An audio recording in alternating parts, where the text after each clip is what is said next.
तो एक बार फिर से आप लोगों का स्वागत है हमारे चैनल ऑनलाइन एग्जाम इंस्टीट्यूट पर। तो ये आज 15वीं वीडियो होने वाली है। तो चलिए बिना टाइम वेस्ट किए हम लोग चलते हैं अपने पहले क्वेश्चन पे। तो इस क्वेश्चन को करवाने से पहले आप लोगों को बता दें, जो एनटीपीसी CBT 2 का एग्जाम 9 मई को हुआ था, तो उसमें जो जनरल अवेयरनेस के क्वेश्चन पूछे गए थे, तो इस वीडियो में उसको भी हम लोग कवर किए हैं एनालिसिस के तौर पर। तो वीडियो को कंप्लीट देखना। लास्ट के 20 क्वेश्चन जो हैं वो एनटीपीसी CBT 2 9 मई को जो पेपर हुआ था उसमें पूछे गए क्वेश्चन हैं। तो चलिए हम लोग पहले क्वेश्चन पे चलते हैं अपने। तो इसमें कह रहा अक्टूबर 2021 में लो अर्थ ऑर्बिट उपग्रह संचार कंपनी वनवेब ने कितने उपग्रह लॉन्च किए हैं। तो यहाँ पर इसका राइट आंसर है 36 उपग्रह लॉन्च किए हैं। तो यहीं पर अगर बात करें वनवेब कंपनी, ठीक है, तो वनवेब कंपनी के जो ऑनर हैं ये भारतीय इंटरप्राइजेज ऑनर हैं। भारतीय इंटरप्राइजेज के पास वनवेब के शेयर जो हैं वो 42.2% हैं। ठीक है, इस तरीके से ये आधिकारिक तौर पर वनवेब के मालिक हैं। ठीक, और भारतीय इंटरप्राइजेस के मालिक कौन है, तो सुनील भारती मालिक है, जो एयरटेल कंपनी को संचालित करते हैं। और इसका वनवेब का हेडक्वार्टर लंदन में है। तो ये भी हम लोग याद रखेंगे। फिर अगले क्वेश्चन पे हम लोग चलते हैं। इसमें कह रहा निम्नलिखित में से कौन सा नृत्य भारत का शास्त्रीय नृत्य नहीं है। ठीक है, तो यहीं पर अगर बात करें हम लोग कुचिपुड़ी, ये नंबर 1 पे ये आंध्र प्रदेश का शास्त्रीय नृत्य है। मणिपुर का शास्त्रीय नृत्य है। ओडिशा का शास्त्रीय नृत्य है। बट यहाँ पर बुकाकू जो है ये शास्त्रीय नृत्य नहीं है। तो यहाँ पर नहीं पूछा है, तो ऑप्शन नंबर 3 यहाँ पर सही हो जाएगा। तो यहीं पर अगर हम लोग कुछ इंपॉर्टेंट जो जैसे भरतनाट्यम है ये तमिलनाडु का शास्त्रीय नृत्य है। कथकली और मोहिनी अट्टम ये केरल के शास्त्रीय नृत्य हैं। ठीक है, और यहीं पर बात करें संत त्रिया जो है ये असम का शास्त्रीय नृत्य है। तो ये भी हम लोग याद रखेंगे। फिर अगले क्वेश्चन पे चलते हैं। इसमें अगर IPL 2021 में कितनी टीमें हिस्सा लिया था। ठीक है, तो 2021 में IPL में पूछा है कितनी टीमों ने हिस्सा लिया था। तो इसका राइट आंसर हो जाएगा 8 टीमों ने हिस्सा लिया था। लेकिन यहीं पर अगर बात करें हम लोग 2022 में कितनी टीमें खेल रही हैं। ठीक, तो 2022 में हमारी 10 टीमें खेल रही हैं। 2 टीमें इसमें ऐड हुई हैं। नंबर 1 है लखनऊ सुपर जियांट और दूसरी है गुजरात टाइटन। तो ये भी हम लोग याद रखेंगे। फिर अगले क्वेश्चन पर हम लोग चलते हैं। इसमें अगर रिक्त स्थान को विद्युत के जनक के रूप में जाना जाता है। ठीक, तो विद्युत के जनक के रूप में माइकल फैराडे को हम लोग जानते हैं। तो यहीं पर अगर बात करें हम लोग थियोफ्रास्टस जो है ये बॉटनी के जनक हैं। और गैलीलियो गैलीली ये मॉडर्न फिजिक्स के जनक हैं। और अलेक्जेंडर ग्राहम बेल जो है ये टेलीफोन के आविष्कारक हैं। फिर अगले क्वेश्चन पे हम लोग चलते हैं। इसमें अगर पहला वनडे क्रिकेट मैच कब खेला गया था, तो ये 5 जनवरी 1971 को खेला गया था। तो ऑप्शन नंबर 1 सही हो जाएगा। फिर अगले क्वेश्चन पे हम लोग चलते हैं। इसमें अगर प्रसिद्ध उलर झील और डल झील निम्नलिखित में से कहाँ पर स्थित है, तो ये जम्मू और कश्मीर में स्थित है। ऑप्शन नंबर 1 सही हो जाएगा। तो यहीं से एक और पॉइंट यहाँ पर बन रहा है, उलर झील जो है ये एशिया की सबसे बड़ी मीठे पानी वाली झील है। तो ये भी हम लोग याद रखेंगे। फिर अगले क्वेश्चन पे चलते हैं। इसमें अगर ब्रिक्स देशों द्वारा चीन में किस बैंक की स्थापना की गई है। ठीक, तो न्यू डेवलपमेंट बैंक की स्थापना की गई। ऑप्शन नंबर 3 सही हो जाएगा यहाँ पर।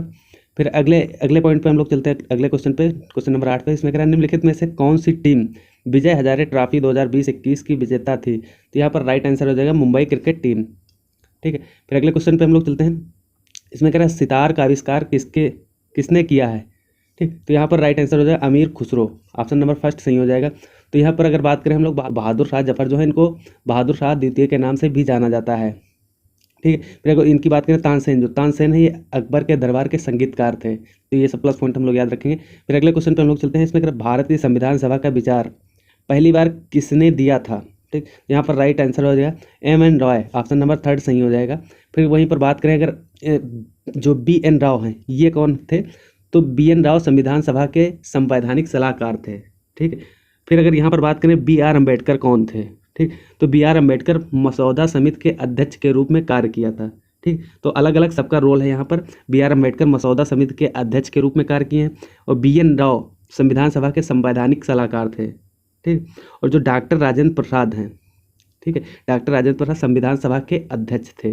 ठीक, तो ये सब प्लस पॉइंट हम लोग याद रखेंगे। फिर अगले क्वेश्चन पे हम लोग चलते हैं। इसमें अगर चंद्रमा की सतह पर उतरने वाला दूसरा व्यक्ति कौन था। ठीक है, तो पहला व्यक्ति तो नील आर्मस्ट्रॉन्ग था। ठीक है, लेकिन यहाँ पर दूसरा व्यक्ति पूछा है, तो दूसरा व्यक्ति एडविन एल्ड्रिन।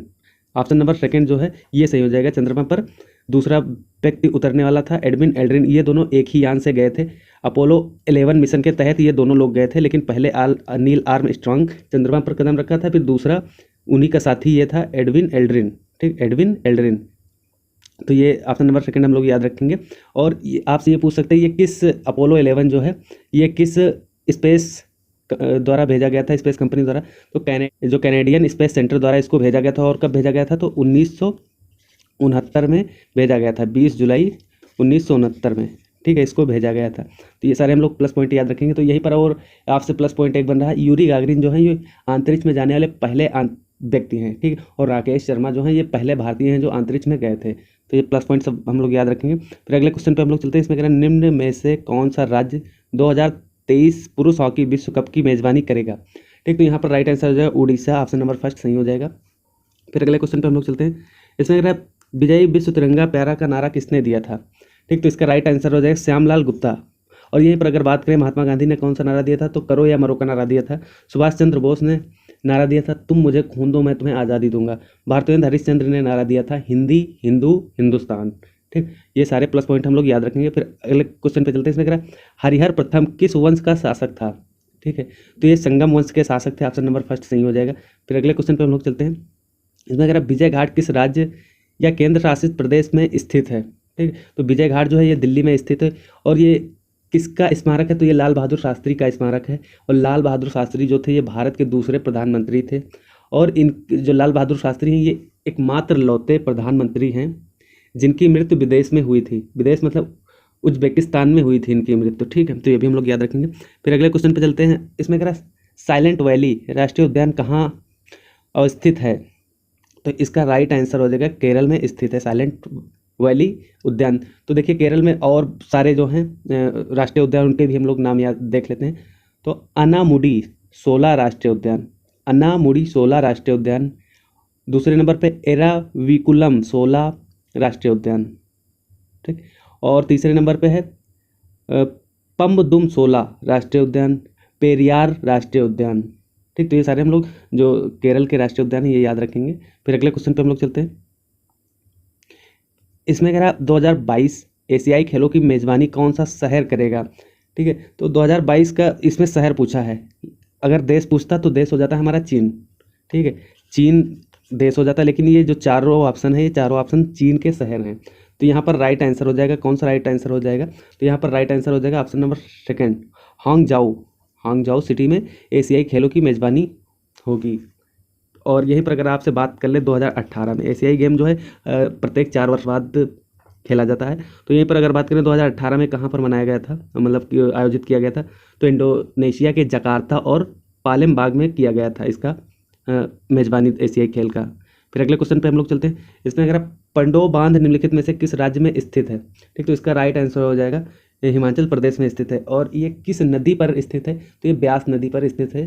फिर अगले क्वेश्चन पे चलते हैं। इसमें कह समुद्री भारत शिखर सम्मेलन 2021 का उद्घाटन किसने किया, तो राइट आंसर हो जाएगा Narendra Modi, option number first सही हो जाएगा।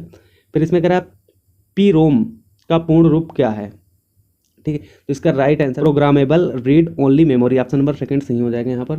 फिर अगले क्वेश्चन पे चलते हैं। इसमें कह रहा है हुमायूं का उत्तराधिकारी बना था, ठीक है। तो हुमायूं का उत्तराधिकारी अकबर बना था, इसका राइट आंसर हो जाएगा ऑप्शन नंबर फर्स्ट। और फिर यहीं पर अगर बात करें अकबर ये मुगल सम्राट का कौन सा शासक था, तो मुगल सम्राट का ये तीसरा सम्राट था, ठीक है। ये तीसरा जो अकबर है ये मुगल सम्राट का मुगल वंश का तीसरा सम्राट था। और जहांगीर जो था ये चौथा था, अकबर तीसरा था। और अगर आपसे बात करें यहाँ पर मुगल जो साम्राज्य है इसके संस्थापक कौन थे, मुगल साम्राज्य के संस्थापक बाबर थे, ठीक है, बाबर थे। तो ये भी हम लोग याद रखेंगे। फिर अगले क्वेश्चन पे चलते हैं। इसमें कह रहा है गुलाम वंश की स्थापना किसने की, ठीक। तो यहाँ पर राइट आंसर जो है कुतुबुद्दीन ऐबक ने गुलाम वंश की स्थापना की थी। और रजिया सुल्तान जो हैं इल्तुतमिश की बेटी हैं, ये जो रजिया सुल्तान है ये इल्तुतमिश की बेटी हैं, ठीक है। तो ये भी प्लस पॉइंट के तौर पे याद रखेंगे। फिर अगले क्वेश्चन पे चलते हैं। इसमें कह रहा है आईसीसी महिला अवार्ड में दशक की सर्वश्रेष्ठ महिला ओडीआई क्रिकेट कौन बनी दिसंबर 2020 में, ठीक है। तो यहाँ पर इसका राइट आंसर हो जाएगा Elyse Alexandra Perry, option number second सही हो जाएगा। फिर अगले क्वेश्चन पे चलते हैं। इसमें कह रहा है बहमनी साम्राज्य की पहली राजधानी क्या थी, तो गुलबर्ग पहली राजधानी थी बहमनी का। और इसका पुराना नाम जो है, इसका पुराना नाम गुलबर्ग का पुराना नाम है एहसानबाद, गुलबर्ग का पुराना नाम है, ठीक है। और बहमनी जो साम्राज्य है इसके संस्थापक अलाउद्दीन बहमन शाह थे, तो ये भी हम लोग याद रखेंगे। बहमनी साम्राज्य के संस्थापक अलाउद्दीन बहमन शाह थे। फिर अगले क्वेश्चन पे चलते हैं। इसमें कह रहा है कार के हेडलाइट में किस दर्पण का उपयोग किया जाता है। देखिए कार में 2 तरीके के दर्पण यूज होते हैं, एक तो हेडलाइट और दूसरा पीछे के दृश्य को देखने के लिए। तो हेडलाइट में अवतल दर्पण का यूज किया जाता है। हेडलाइट में और जो मिरर होता है पीछे का बैक साइड वाला मिरर, बैक साइड का जो पीछे का दृश्य देखने के लिए हम लोग उत्तल दर्पण का यूज करते हैं। तो ये दो कन्फ्यूजिंग पॉइंट हैं। कार में दो तरीके के मिरर का यूज़ किया जाता है, एक अवतल एक उत्तल। अवतल का हेडलाइट में और उत्तल का पीछे का दृश्य देखने के लिए। ठीक है, तो याद रखेंगे। फिर अगले क्वेश्चन पे चलते हैं। इसमें कह रहा है प्लासी के युद्ध के दौरान सिराजुद्दौला की सेना का प्रधान सेनापति कौन था? तो इसका राइट आंसर है Mir Jafar. Option number second सही हो जाएगा। फिर इसमें कह रहा है टिंडल प्रभाव प्रकाश के रिक्त स्थान से संबंधित है। तो टिंडल प्रभाव जो है ये प्रकीर्णन से संबंधित है। तो ऑप्शन नंबर हमारा सेकंड सही हो जाएगा। फिर इसमें कह रहा है 2021 के लिए फीफा सर्वश्रेष्ठ पुरुष खिलाड़ी का पुरस्कार किसने जीता? तो इसका राइट आंसर हो जाएगा Robert Lewandowski. Option number third सही हो जाएगा। फिर अगले क्वेश्चन पे चलते हैं। अब ये इसमें कह रहा है मजूली नामक नदी का द्वीप निम्नलिखित में से किस नदी में स्थित है? तो देखिए यहाँ से अब जितने क्वेश्चन होंगे वो एनटीपीसी CBT 2 जो 9 मई को पेपर हुआ था उसमें पूछे गए। फर्स्ट और सेकंड दोनों शिफ्टों को मिला के कुछ क्वेश्चन हमको मिले हैं, उन्हीं से ये करवा रहे हैं एनालिसिस। ठीक है, तो ये 20 क्वेश्चन 20 नहीं 21 क्वेश्चन है, तो ये CBT 2 में पूछे गए थे। तो पहला क्वेश्चन है मजूली नामक नदी का द्वीप निम्नलिखित में से किस नदी में स्थित है? तो यहाँ पर इसका राइट आंसर हो जाएगा, इजी क्वेश्चन था, ब्रह्मपुत्र नदी में स्थित। ऑप्शन नंबर फर्स्ट सही हो जाएगा। तो यहीं पर अगर बात करें जो मजूली द्वीप है, तो मजूली द्वीप को 2016 में एक जिला बना दिया गया था। कब? 2016 में मजूली द्वीप को एक जिला बना दिया गया था। तो ये इंपॉर्टेंट पॉइंट है। फिर अगले क्वेश्चन पे चलते हैं। इसमें कह रहे हैं निम्नलिखित में से कौन सा अनुच्छेद केंद्र शासित प्रदेशों के प्रशासन के बारे में बताता है?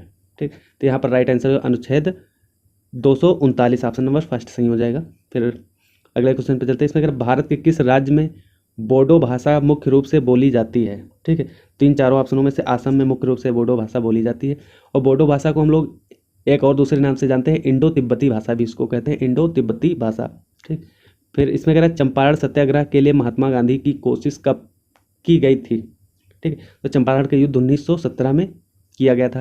तो ये आपसे भी पूछ सकता है कि ये किस लिए किया गया था? तो एक नील की खेती के ऊपर किया गया था चंपारण का सत्याग्रह। ये चंपारण सत्याग्रह महात्मा गांधी द्वारा पहला सत्याग्रह था। ठीक, फिर 1918 में दूसरा, 1918 में खेड़ा सत्याग्रह हुआ और 1918 में अहमदाबाद मिल मजदूर आंदोलन भी हुआ था। फिर बात करते हैं हम लोग 1919 में खिलाफत आंदोलन की शुरुआत गांधी जी ने की और जलियांवाला बाग हत्याकांड भी हुआ था। रॉलेट एक्ट भी 1919 में हुआ था। तो ये इंपॉर्टेंट हैं। फिर 1920 में, अगर 1920 की बात करें तो 1920 में असहयोग आंदोलन हुआ था, असहयोग। 1930 में नमक आंदोलन जिसको हम लोग सविनय अवज्ञा आंदोलन कहते हैं। और 1942 में गांधी द्वारा भारत छोड़ो आंदोलन चलाया गया था। तो गांधी के इतने सारे इंपॉर्टेंट पॉइंट हैं, इनको हम लोग याद रखेंगे। फिर अगले क्वेश्चन पे हम लोग चलते हैं। इस पर अगर आप 17 मई 2021 को भारतीय राज्य गुजरात में ताउते नाम का एक उष्णकटिबंधीय चक्रवात आया। किस देश ने इस चक्रवात का नाम ताउते रखा? तो इसका राइट आंसर है म्यांमार ने ताउते रखा था इस चक्रवात का नाम। तो ये देखिए गुजरात में आया था 2021 17 मई को। तो यहाँ सरकार द्वारा इस आपदा के बाद 1000 करोड़ की वित्तीय सहायता प्रदान की गई थी। तो ये इंपॉर्टेंट पॉइंट है, 1000 करोड़ की वित्तीय सहायता सरकार द्वारा प्रदान की गई थी। तो ये प्लस पॉइंट है, याद रखेंगे। फिर अगले क्वेश्चन पे चलते हैं। इसमें कह रहा है चित्तौड़गढ़ में विजय स्तंभ का निर्माण किसने करवाया था? तो इसका राइट आंसर हो जाएगा राणा कुंभा। ऑप्शन नंबर 4 सही हो जाएगा। और जो विजय स्तंभ है इसका दूसरा नाम है कीर्ति स्तंभ भी हम लोग इसको कहते हैं। विजय स्तंभ को कीर्ति स्तंभ और टावर ऑफ फेम, ये दो अलग अलग नामों से भी हम लोग इसको जानते हैं। फिर अगले क्वेश्चन पे हम लोग चलते हैं। इसमें कह रहा है रिक्त स्थान के बीच की अवधि दिल्ली सल्तनत की अवधि के रूप में जाना जाता है। ठीक, तो 1206 ईस्वी से 1526 ईस्वी के बीच को हम लोग दिल्ली सल्तनत की अवधि के रूप में जानते हैं। ठीक, तो यहीं पर अगर हम लोग बात करें सैयद वंश की स्थापना किसने की थी? तो खिजर खान ने की थी। सैयद वंश की स्थापना खिजर खान ने की थी। फिर अगले क्वेश्चन पे चलते हैं। इसमें कह रहा है किसी राज्य के मंत्री परिषद की नियुक्ति कौन करता है? तो किसी राज्य की नियुक्ति जो है राज्यपाल करता है और राज्यपाल मुख्यमंत्री की भी नियुक्त करता है और मुख्यमंत्री को शपथ भी दिलाता है। तो ये भी हम लोग याद रखेंगे। फिर अगले क्वेश्चन पे चलते हैं। इसमें कह रहा है सागा दाव फेस्टिवल निम्नलिखित में से किस राज्य का सबसे महत्वपूर्ण त्यौहार है? तो सागा दाव जो ये है सिक्किम का महत्वपूर्ण फेस्टिवल है। तो यहीं पर सिक्किम के कुछ और इम्पोर्टेंट फेस्टिवल देख लेते हैं। तो जैसे सिक्किम में तिहार, बुमचू, लाशोंग। ठीक, तो ये 3 इंपॉर्टेंट है, तिहार, बुमचू, लाशोंग। और सिक्किम की कैपिटल गंगटोक हो जाएगी। और यहीं पर सिक्किम में जो कंचनजंगा है चोटी यहीं पर स्थित है। तो कंचनजंगा भारत की सबसे ऊंची चोटी है जो सिक्किम में स्थित है। ठीक है, और एक प्लस पॉइंट और यहाँ से बनता है, 1975 में सिक्किम भारत का राज्य बना था। और किस संविधान के संशोधन के जरिए? तो 36वें संविधान संशोधन के जरिए सिक्किम 1975 में भारत का राज्य बना था। ठीक, फिर अगले क्वेश्चन पे चलते हैं हम लोग। इसमें कह रहा है निम्नलिखित में से क्या एक इंटरनेट प्रोटोकॉल है? तो यहाँ पर transmission control protocol, option number 3 सही हो जाएगा। फिर अगले क्वेश्चन पे चलते हैं। इसमें कह रहा है केंद्रीय प्रदूषण नियंत्रण बोर्ड का गठन कब किया गया था? तो 1974 में इसका गठन किया गया था। फिर अगले क्वेश्चन पे चलते हैं। इसमें कह रहा है निम्नलिखित में से कौन सा नृत्य पुडुचेरी का लोक नृत्य है? तो गरडी, ऑप्शन नंबर 3 सही हो जाएगा, पुडुचेरी का लोक नृत्य है। फिर अगले क्वेश्चन पे चलते हैं। इसमें कह रहा है मिंती मिश्रा किससे संबंधित हैं? ठीक, तो मिंती मिश्रा जो है ये एक ओडिसी नृत्य से संबंधित हैं, तो यहाँ पर ओडिसी, ऑप्शन नंबर 1 सही हो जाएगा। फिर अगले क्वेश्चन पे चलते हैं। इसमें कह रहा है कार्बोहाइड्रेट का पाचन रिक्त स्थान में प्रारंभ होता है। तो कार्बोहाइड्रेट का पाचन जो है मुख गुहा से स्टार्ट होता है, तो ऑप्शन नंबर 1 सही हो जाएगा। तो यहीं पर अगर हम बात करें वसा जो है, वसा का पाचन कहाँ से स्टार्ट होता है? तो छोटी आंत से स्टार्ट होता है वसा का पाचन। और प्रोटीन का अगर बात करें तो प्रोटीन का जो है, प्रोटीन का पाचन पेट से स्टार्ट होता है। ठीक, तो ये भी हम लोग याद रखेंगे। फिर अगले क्वेश्चन पे हम लोग चलते हैं। इसमें अगर भारत के संविधान में मौलिक कर्तव्यों को कब जोड़ा गया? ठीक, तो 1976 में मौलिक कर्तव्यों को जोड़ा गया है। और कौन से संशोधन के जरिए? तो 42वें संशोधन के जरिए जोड़ा गया था इसको, 42वें संशोधन के जरिए। और ये किस अनुच्छेद में दिए हैं? तो अनुच्छेद 51A। ठीक, अनुच्छेद 51A में मौलिक कर्तव्यों को दिया गया है। फिर अगले क्वेश्चन पे चलते हैं। इसमें कह रहा है जेल पर्यटन की पहल अपनी तरह की पहली जनवरी 2021 में रिक्त स्थान राज्य में शुरू की गई थी। तो इसका राइट आंसर हो जाएगा महाराष्ट्र में शुरू की गई थी। अगर महाराष्ट्र की बात करें तो यहाँ के मुख्यमंत्री जो हैं वो उद्धव ठाकरे हैं और राज्यपाल भगत सिंह कोश्यारी हैं। फिर अगले क्वेश्चन पे चलते हैं। इसमें कह रहा है निम्नलिखित में से कौन मार्च 2022 में भारत की 23वीं महिला ग्रैंड मास्टर बनी? ठीक, तो 23वीं यहाँ पर महिला ग्रैंड मास्टर की बात पूछ रहा है, तो इसका राइट आंसर हो जाएगा प्रियंका नुटक्की। ठीक है, तो यहाँ पर जो ग्रैंड मास्टर ये शतरंज से रिलेटेड है। ठीक है, फिर अगले क्वेश्चन पे हम लोग चलते हैं। इसमें अगर भारतीय अंतरिक्ष अनुसंधान संगठन इसरो ने किस स्थान से ध्रुवीय उपग्रह प्रक्षेपण यान PSLV C-52 को सफलतापूर्वक लॉन्च किया है? तो देखिए ये श्रीहरिकोटा से लॉन्च किया गया है। ठीक है, तो यहीं पर अगर बात करें प्लस पॉइंट की, तो एक PSLV C-51, ये देखिए C-52 है और C-51 ये इंपॉर्टेंट है क्योंकि ये C-51 जो है ब्राज़ील के अमेजोनिया फर्स्ट को लॉन्च किया था। ठीक है, तो याद रखेंगे हम लोग अमेजोनिया फर्स्ट और प्लस में 18 और अन्य उपग्रहों को लेकर गया था। ये PSLV C-51 को लॉन्च किया था। ठीक, तो ये प्लस पॉइंट याद रखेंगे। फिर अगले क्वेश्चन पे चलते हैं। इसमें अगर जलवायु परिवर्तन पर अंतर सरकारी पैनल की स्थापना 1988 में द्वारा की गई थी। ठीक है, तो इसकी स्थापना विश्व मौसम विज्ञान संगठन और संयुक्त राष्ट्र पर्यावरण कार्यक्रम दोनों के जरिए की गई थी। तो इसका राइट आंसर हो जाएगा ऑप्शन नंबर 2 सही हो जाएगा। फिर अगले क्वेश्चन पे चलते हैं हम लोग। इसमें अगर फरवरी 2021 में निम्न में से किसको संयुक्त राष्ट्र पर्यावरण कार्यक्रम के एशिया पर्यावरण परिवर्तन पुरस्कार 2020 से सम्मानित किया गया है? ठीक, तो यहाँ पर राइट आंसर है वन्य जीव अपराध नियंत्रण ब्यूरो, ऑप्शन नंबर 2 सही हो जाएगा। फिर अगले क्वेश्चन पे चलते हैं। इसमें कह रहा है किस सरीसृप के पास 4 कक्षीय हृदय होता है? ठीक है, तो ये देखिए चारों सरीसृप हैं। ठीक है, तो यहाँ पर बताना है 4 कक्षीय हृदय किसके पास होता है? तो मगरमच्छ के पास 4 कक्षीय हृदय होता है। किंग कोबरा, गिरगिट और कछुआ इन तीनों के पास 3 कक्षीय हृदय होता है। ठीक है, तो ये भी हम लोग याद रखेंगे। फिर अगले क्वेश्चन पे चलते हैं। इसमें क्या निम्नलिखित में से कौन सा क्षेत्र अल्लाह रखा से संबंधित है? ठीक, तो अल्लाह रखा जो थे ये संगीतकार थे, तो संगीतकार इसका राइट आंसर हो जाएगा। तो इस तरीके से इस वीडियो में 50 क्वेश्चन कंप्लीट होते हैं। लास्ट के 21 क्वेश्चन NTPC CBT 9 मई को जो पेपर हुआ था उसमें पूछे गए थे क्वेश्चन। तो आई होप ये वीडियो आप लोगों को काफ़ी अच्छी लगी होगी। तो कल हम मिलते हैं एक नई वीडियो के साथ, तब तक के लिए धन्यवाद।